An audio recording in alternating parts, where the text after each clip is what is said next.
Welcome to the building of a prison. My name's Ben Allen. I'm Vice Chairman of the Wallens Ridge Development Corporation. Have with me today the Executive Director, Mr. Charles E. Miller, and we're going to be doing a program over the next 1.5 years, and we'll have a number of personalities on the program. Those are people that have played a vital role in the development of the building of a prison. Ben, in the background, of course, is the Wallens Ridge Maximum State Prison that we're going to be visiting and talking about over the next 1.5 years.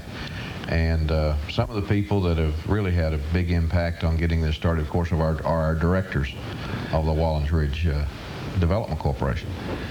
Of course, you Vice Chairman and our Chairman, Jim Kelly. Right. And there's Ron Pruitt, and Ron Dickinson. If I leave anybody out, you help me. J.P. Horton, Bruce Robinette, John Hamilton. Right. I believe we got them covered. I got them covered. I've got a job for another week. Right. So, but as you said, it'll take us 1.5 years to tell this story, but I think the people will find it very interesting about what's taken place. Well, what do you think about just going up at the prison? Or maybe better still, let's just get in our jet aircraft. Let's get in that NTV jet. Yes, let's do that. Let's put our hard hats on. We've been under construction about 8 months, so let's get Jack Steele to pilot us up there and take the plane and go up to Wallens Ridge. Okay, we're fixing to get airborne now. Now, let's do it. Okay, Charlie. What a ride. I believe this machine's in high gear here. I believe we must so. be swinging around by death field to make our turn here. Describe, when we get over the site there a little better, what's down there? Ben, we're about 10,000 feet up looking down at the Wallens Ridge State Prison site. What you're looking at is about 28 acres inside the fence. The area to the left of your screen, lower left-hand corner, is the part that is now finishing up in construction under roof. It's called pod number 3. There's 4 pods total in this maximum security prison, and those are the items. We're going to go down the land and look inside those pods in just a few minutes to see what they actually look like. Okay, incidentally, who's the primary contractor on this? Primary contractor is Gilbane Building Company out of Laurel, Maryland. They're the design builder on this project. Well, design builder, you might elaborate on that just a little bit. A design builder means that the prison is being designed as it's built in normal construction, you might say, or old traditional construction. You design it, get an architect to design it, then you go out and bid it, and the low bidder builds it. This design build is you hire a builder, you say this is a maximum amount we're going to spend, and it's designed as it's built, and it saves time, money, effort, and the private sector's been doing it for years. It's just now caught on in government circles. Okay, earlier we introduced the directors of the Wallens Ridge Prison Corporation. Exactly what is the Wallens Ridge? The Wallens Ridge Development Corporation is a nonprofit private 501c3 that was specifically formed from the Big Stone Gap Redevelopment Housing Authority to develop this prison in order to construct it and lease it back to the state of Virginia, the Virginia Department of Corrections. Okay, that leads into the question of the construction. How is that financed? A lot of money involved there. A lot of money. This prison's running in the neighborhood about $77 million. The Big Stone Gap Redevelopment Housing Authority sold tax-exempt bonds and we'll pay them back by leasing it to the state of Virginia over 20 years, and after 20 years it'll belong to the state of Virginia. Okay, and the actual operation of the prison, how will that function? The Virginia Department of Corrections, the director of the Virginia Department of Corrections, of course, is Ron Angelone, will run the prison, operate it under the Department of Safety. That's Mr. Jerry Kilgore, and they will man it and own it in 20 years and maintain it. Okay, we talked about the design build proposition. Is there any more we need to say about the construction process itself? I tell you what, let's do. Let's get Jack set this thing down. We're doing mixing some concrete. We can set this thing down. We'll kind of get out of the plane right there near the concrete mixer, and let's just walk through what we're doing. Okay? How about that? That'd be fine. He almost put us in this mixer, didn't he? Oh. Let's walk over here to pod number 3, Ben, and we can walk inside this particular pod, and I can show you what's going on inside. I see a truck there. Is that a local firm that's doing the concrete work there? Yeah, it's a Quesenberry Construction Company. They're pouring the footings and getting everything ready to set these precast sails on. We're now inside the pod number 3 here. As you see, this is a segregation area. By that I mean it's divided down the middle. This is a partition wall between 2 living areas. Okay, now this is all this concrete now. Was it poured on site or? No, Ben, they were precast in Petersburg, Virginia by Tyndall Construction Company and hauled here. Okay, on the transportation part of it, was that handled? Who did that? Black Diamond Trucking in Big Stone Gap, Virginia. That's Arnie Riggs and Randy Barnett got the contract to do that. Another case of local participation. Sure is. What about the on-site utilities? Is that any provisions been made on that at this time? Yeah, the on-site utilities, most of that work's being done by Barnett Construction Company out of Norton. And as you see here, we have the commodes and sink and all the piping has already been put in these modules at the factory at Tyndall. See a stainless steel sink and see those real comfortable beds back there. They're made out of slab steel. What is the dimension of that particular? I think it's about 7 by 13. It's not what you'd call a real motel accommodation. No, not even Motel 6 or any of those others. But as you see here, they're two-story. They're called one-story, but there's a mezzanine, so there's 2 cells in each one of those pods, and those are shower facilities that you see there in the corner, Ben. The roof, as you see, is on. It's precast, and it was precast in Spartanburg, South Carolina. As of this date, which is September the 25th, about how many units have been located on the site? We've got about 175 cells set, man. About 1,500 cubic yards of concrete's been poured by Quesenberry's. We're looking through the guard tower area. That'll be a glassed-in area. The guard will have guns, overlook this whole area. He has a glass floor even so that when prisoners pass under him, he can keep an eye on them. Well, I understand the latest in technology as far as security is concerned. You might comment on that just a little bit. Yeah, the guard up there will control everything. He controls their lives, their opening of the doors, the closing. He can shut down water and different aspects. As you see, here's the plumbing chase. This is matter of fact, Ben, this is a handicap cell where a wheelchair prisoner would be. It only houses one, but it is a handicap facility. And again, this is showing the shower area that's already pre-plumbed. But it's the prison is pretty much already built and brought in here. Is the way this construction is taking place. Well, I believe it's been described as state of the art, and certainly I think that's true, and it should turn out that way. As a matter of fact, let's go back outside here and we'll take a look at how Quesenberry's gets the slabs ready to set these on. As we go out the door here, you see this is the basketball court area. There's one of those in each one of the pods. But we'll go out here and I'll show you the slabs that are gotten ready for construction. As we're going over here, Ben, you see the crane. They're setting those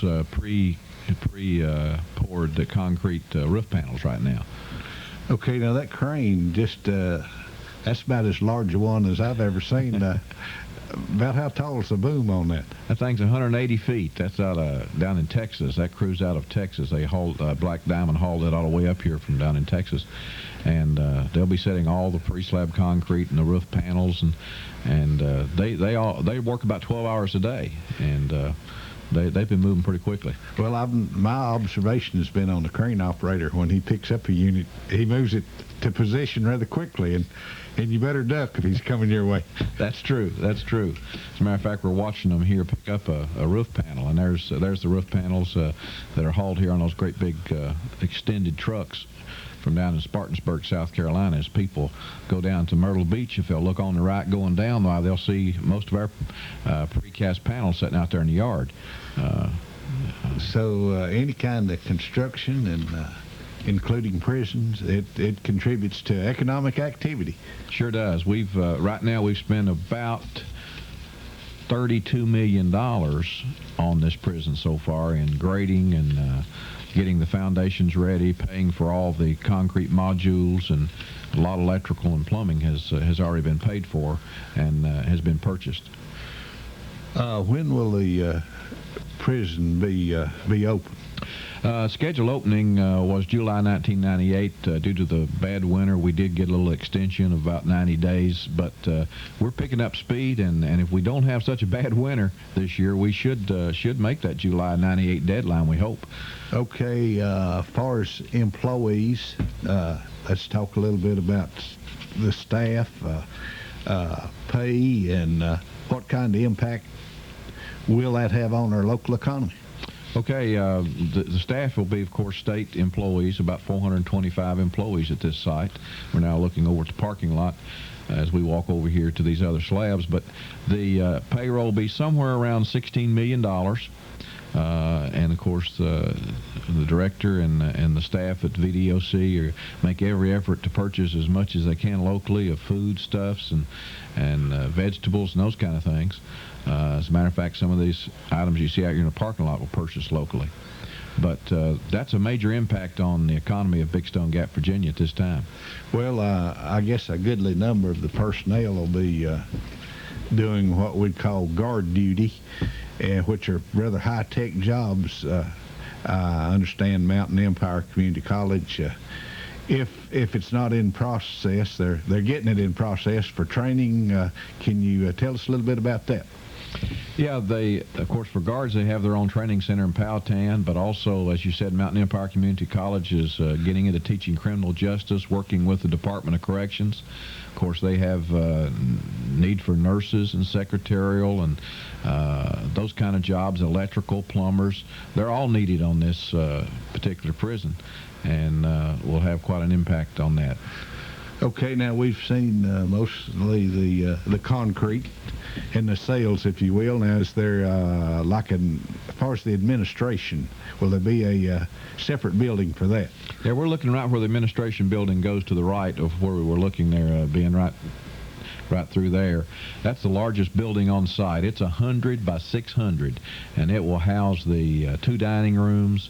It'll house all the administrative offices. It'll house a chapel area and also a manufacturing area where the prisoners work. It's a privilege to work so they can earn money to buy toothpaste and necessities. But that's the biggest building on site. And here you see the trucks all lined up hauling into precast. Well, it looks like it's coming along very well in relationship to the projected schedule. How's that stacking up as of September 25? September 25, we're on schedule. As you see here, this is pod number 2. And as when we filmed this, of course, they were getting ready to set it. And as of today, they've got about 30 of these cells already set.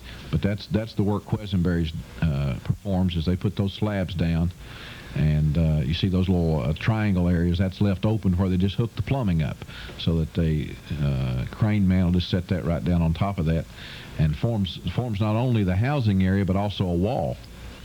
And you see in the background English Construction still continuing to take down the mountain. I was going to ask you about that.